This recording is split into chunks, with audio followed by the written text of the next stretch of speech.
नमस्कार, मैं Alka Shukla the Bihar teachers history makers hashtag TVT मंच के माध्यम से आप सबों के सामने फिर एक नया टॉपिक लेकर के आई हूँ।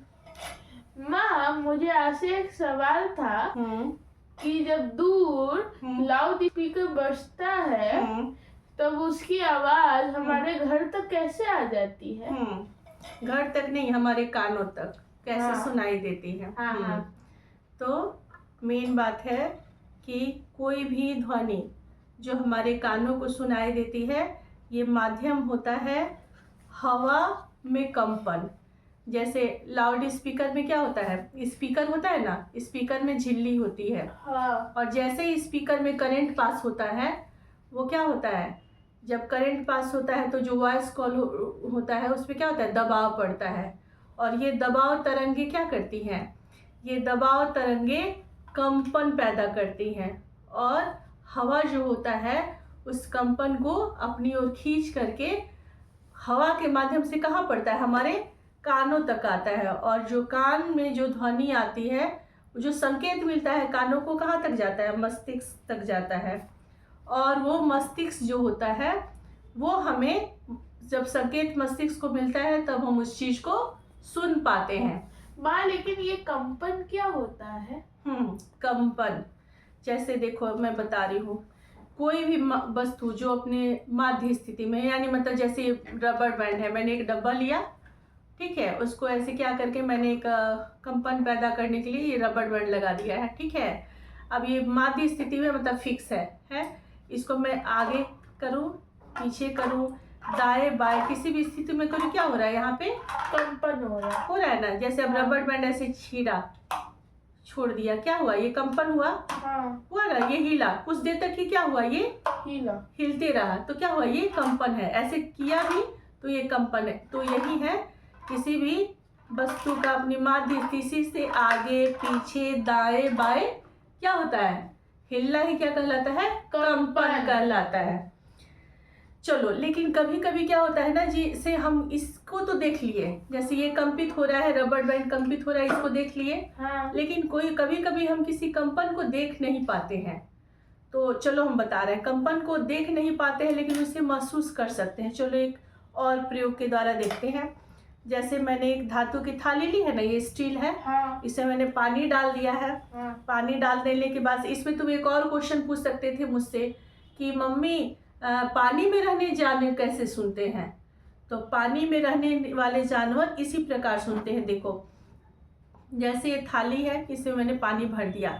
अब ये चम्मच है, धातु की चम्मच है, और इसे मैंने ऐसे जोर जोर से इसको मार दिया, छोड़ दिया, क्या हुआ, ये हिल रहा है पानी। तो क्या है, धातु जब ये थाली पर पड़ा तो ये आवाज हुआ। तो इसीलिए आवाज का कंपन के साथ संबंध होता है। कभी भी जब चीजें ये आवाज की तो क्या हुआ, यहाँ पे कंपन हुआ, तरंगे बनी। फिर ये जब आवाज रुक गई तो क्या हुआ, कंपन रुक गया। फिर ये आवाज जोर से हुई, फिर ये कंपित होने लगा। तो पानी में रहने वाले जो जलीय जीव होते हैं, जो इसकी सतह पे तैरते हैं, ठीक है, वो क्या होते हैं, इसी प्रकार सुन पाते हैं। ठीक है, पानी में कंपन जब होता है, लहरें, इसको सुन पाते हैं। इसका एक और प्रयोग हम कर सकते हैं। जैसे एक ये करो, एक कटोरा में पानी लेकर के आओ, बड़ा सा कटोरा में पानी लेकर के आओ।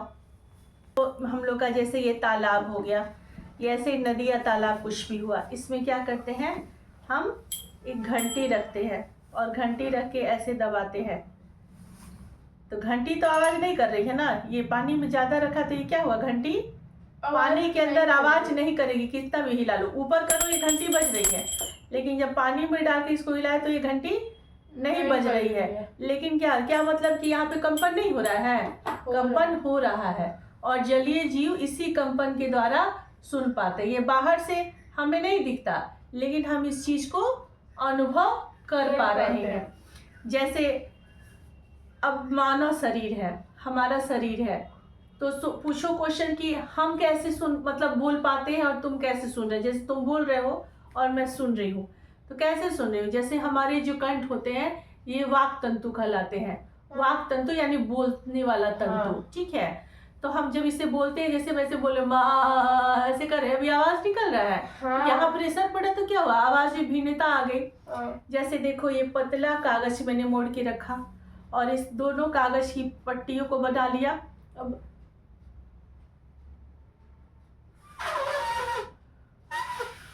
ये दो पट्टियां हैं। इसी प्रकार हमारे वाक तंतु भी आवाज करते हैं। ये दोनों पट्टियों के बीच से जब हवा निकलती है, वैसे ही हमारे जब कंठ के बीच से हवा निकलती है तो क्या होता है, आवाज। लेकिन हर एक व्यक्ति की वाक तंतु अलग अलग होते हैं, ठीक है। सबका आकार अलग होता है, आकृति अलग होती है, आवाज अलग होती है। इसी कारण देखते हो बच्चियों, जैसे तुम बच्ची हो, तुम्हारी आवाज अलग है। हाँ। मेरी आवाज अलग है, तुम्हारे दोस्तों की आवाजें अलग है।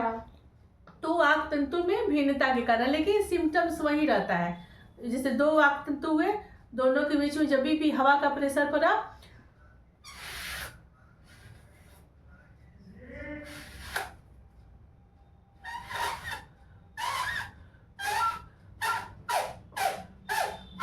अब ये जितना तेज हुआ ना, इसकी आवृत्ति जितनी तेज हुई, ठीक है, इसका तारक तो जितना बढ़ा, क्या हुआ, बढ़ा तो कम हो गया, ज्यादा फूका तो कम हो गया। और ये क्या हुआ, जब आवृत्ति कम हुई, तारक तो कम हुआ, तो क्या हुआ, आवाज तेज हो गया। इसी तरह इसका भी एक और